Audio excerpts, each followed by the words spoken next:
Selamat pagi saudara-saudaraku, anggota jemaat dan simpatisan GKI Pahlawan yang diberkati oleh Tuhan. Ketika kita bangun dari tidur kita semalam, kepada kita Tuhan berikan berkat kehidupan yang baru. Bersyukurlah kepada Tuhan.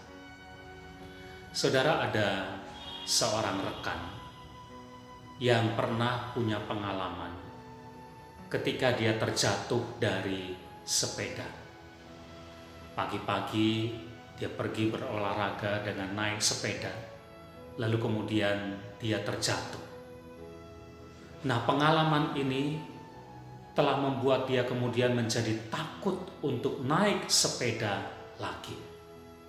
Bahkan bukan cuma itu, katanya melihat sepeda saja sudah timbul rasa takut. Saudara-saudara, inilah yang disebut sebagai trauma. Trauma terhadap apa yang pernah terjadi, terhadap sesuatu yang terjadi di masa lalu, khususnya terhadap peristiwa yang tidak mengenakan. Dan ini telah mempengaruhi kehidupannya di masa depan, sehingga dia menjadi tidak berani, dia menjadi takut. Saudara, ada orang-orang yang punya pengalaman-pengalaman masa lalu yang buruk, yang jelek, dan kemudian itu menjadi trauma dalam hidupnya. Ada orang pernah jatuh, ada orang pernah gagal, ada orang pernah disakiti, ada orang pernah putus asa, ada orang pernah sakit, ada orang pernah punya masalah, pernah mendapat perlakuan yang tidak baik. Pengalaman-pengalaman masa lalu yang buruk itu telah menjadi trauma dalam hidupnya, sehingga kemudian dia menjadi takut, tidak berani untuk memulai, takut peristiwa itu akan terulang kembali, sehingga membuat kemudian kehidupan menjadi mandek, menjadi tidak bisa maju. Saudara, hati-hati terhadap trauma masa lalu kita yang bisa mempengaruhi masa depan kita menjadi buruk juga. Saudara, Rasul Paulus punya masa lalu yang buruk ketika dia menjadi penganiaya jemaat Tuhan.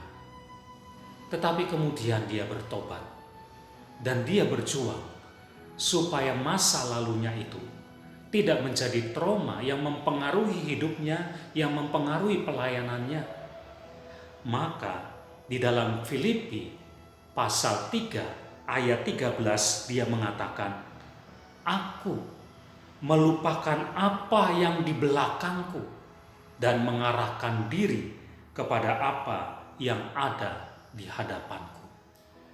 Pengalaman-pengalaman masa lalu yang buruk itu sudah berlalu, itu ada di belakangnya, dan dia meninggalkan apa yang sudah di belakangnya dan mengarahkan hidup kepada masa depannya. Peristiwa-peristiwa yang buruk itu tidak menjadi trauma yang menakutkan dia di masa depannya. Mari kita belajar, saudara. Memang kita pernah punya pengalaman-pengalaman yang buruk, yang menakutkan, yang menyakitkan di masa lalu. Tapi itu sudah ada di belakang kita dan kita meninggalkannya. Sekarang kita mengarahkan kehidupan kita di masa depan. Kita harus berani untuk memulai, kita harus berani untuk memulihkan dan memperbarui kehidupan kita.